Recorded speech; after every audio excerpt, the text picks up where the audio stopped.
Assalamualaikum warahmatullahi wabarakatuh. Di kesempatan kali ini saya akan melanjutkan pembahasan seputar lampu LED ya rekan-rekan, seperti ini. Nah, apabila di rumah Anda mempunyai lampu LED yang sudah matot atau mati total, rusak, sudah tidak menyala ya rekan-rekan, jadi jangan dibuang dulu rekan-rekan, akan kita perbaiki sendiri di rumah. Itu pasti bisa nih, sangat mudah sekali. Untuk caranya seperti apa, kemudian bagaimana kekurangannya, dan bagaimana cara yang efisien, lebih awet, nah akan kita bahas tuntas ya rekan-rekan. Jadi jangan di skip untuk videonya. Nah, di sini sudah saya siapkan lampu LED yang sudah matot tentunya ya. Ada banyak di rumah. Seperti ini, kita zoom. Nah, untuk rangkaian LED itu rangkaian seri ya rekan-rekan. Jadi apabila mati satu, itu otomatis rangkaiannya ikut mati semua ya. Nah, alat yang kita butuhkan yaitu jarum pentol seperti ini rekan-rekan, untuk mengetes lampu mana yang mati. Untuk cara pembuatan alat pengetesnya itu ada di video saya sebelumnya. Untuk link videonya nanti akan saya sertakan di akhir video ya. Langsung saja untuk cara mengetahui lampu LED yang sudah mati, yaitu dengan cara kita tempelkan saja ke lampunya satu-satu bagian pinggirnya ya. Seperti ini, sangat mudah sekali. Nah, bisa diperhatikan apabila menyala seperti ini berarti masih normal ya. Untuk yang mati berarti tidak menyala seperti itu. Nah, ini sudah saya lakukan oprekan ya tadi ya rekan-rekan, sebelum saya membuat video ini.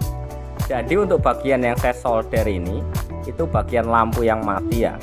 Nah, ternyata dengan cara kita solder atau kita langsung ya di jumper seperti ini, itu bisa menyala kembali rekan-rekan. Akan tetapi untuk awetnya itu tidak tahan lama rekan-rekan, karena kan rangkaian seri. Jadi apabila kita langsung, itu bebannya yang diterima itu berarti lebih besar ya rekan-rekan. Jadi lampunya terang, kemudian jadi cepat nge-short ya, atau mati seperti itu. Ini tadinya mati satu, akan tetapi karena melakukan pengetesannya saya menggunakan power supply, jadi nge-short juga dia, ikut mati untuk samping-sampingnya ya. Jadi disarankan menggunakan charger HP ya, yang nilai voltasenya 5-6 ya rekan-rekan. Nah, untuk jalurnya seperti ini akan saya gambar lebih jelasnya. Di sini ada pembatasnya ya, hanya tertutup oleh cat putih seperti ini. Caranya sangat mudah. Untuk lampu yang mati itu tinggal kita kerok saja ya. Untuk penutupnya ini seperti ini, bisa menggunakan cutter, menggunakan obeng min seperti ini, atau menggunakan pisau juga bisa rekan-rekan, sangat mudah. Setelah kita kerok, itu akan terlihat pembatasnya. Nah, tinggal kita solder saja. Apabila lampu yang mati cuma satu, itu bisa dilakukan cara yang tadi ya, dengan cara kita langsung atau jumper menggunakan solder. Akan tetapi lebih bagus lagi apabila kita ganti lampunya ya rekan-rekan. Bagaimana cara menggantinya? Itu sangat mudah sekali. Yang pertama tentunya kita tes dulu lampu mana yang mati seperti ini. Kemudian kita siapkan juga lampu penggantinya ya, seperti ini sudah saya siapkan. Ini lampu mati, akan tetapi bagian modulnya ya, bisa diperhatikan itu gosong ya rekan-rekan, sampai warna hitam. Untuk lampunya juga kita bisa tes menggunakan alat yang tadi, jarum pentol tadi ya rekan-rekan. Seperti ini, tinggal kita tempelkan ujung-ujungnya. Nah, apabila menyala seperti ini, bisa kita bongkar dan kita tempelkan langsung ke lampu yang tadi ya. Ini harus kita cek dulu satu-satu ya, jangan sampai kita mengganti dengan lampu yang mati pula rekan-rekan, auto tidak menyala ini. Nah, caranya sangat mudah, tinggal kita potong saja, kemudian kita tempelkan ke lampu yang mati tadi ya. Setelah kita tempelkan seperti ini, untuk hasilnya kurang rapi ya rekan-rekan. Mungkin rekan-rekan di rumah bisa berkreasi lebih rapi lagi daripada saya ini. Nah, bisa dilihat ini, tinggal kita jumper saja ya, menggunakan solder dan kabel kecil seperti ini. sangat mudah sekali. Ini dijamin awet ya rekan-rekan. Nah, untuk pengetesannya kita menggunakan desktop seperti ini ya rekan-rekan.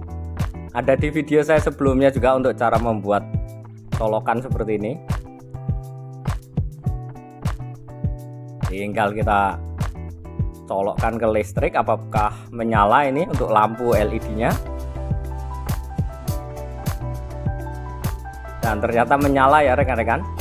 Tapi itu ada 2 yang mati, itu karena pada saat pengetesan setelah saya ganti itu mati karena short ya rekan-rekan, menggunakan power supply 12 volt. Jadi ini menyala karena saya jumper cara yang tadi ya. Ini hanya sebuah contoh saja, bisa kita perhatikan ya. Tinggal kita masukkan untuk covernya atau penutupnya. Nah, di sini yang tadi saya jumper itu yang saya lingkarin merah ini ya rekan-rekan. Itu tadi nge-short karena saya tes menggunakan power supply 12 volt. Apabila Anda lakukan di rumah, tinggal cara mengetesnya menggunakan charger HP ya rekan-rekan, jadi lebih awet. Hanya dengan cara seperti itu bisa menghemat uang Anda rekan-rekan, sangat mudah sekali. Hanya bermodalkan lem ya, bisa menggunakan lem Alteco atau lem besi seperti saya ini. Terima kasih sudah menonton video dari kami, semoga bermanfaat. Selamat mencoba, jangan lupa like dan subscribe. Wassalamualaikum warahmatullahi wabarakatuh.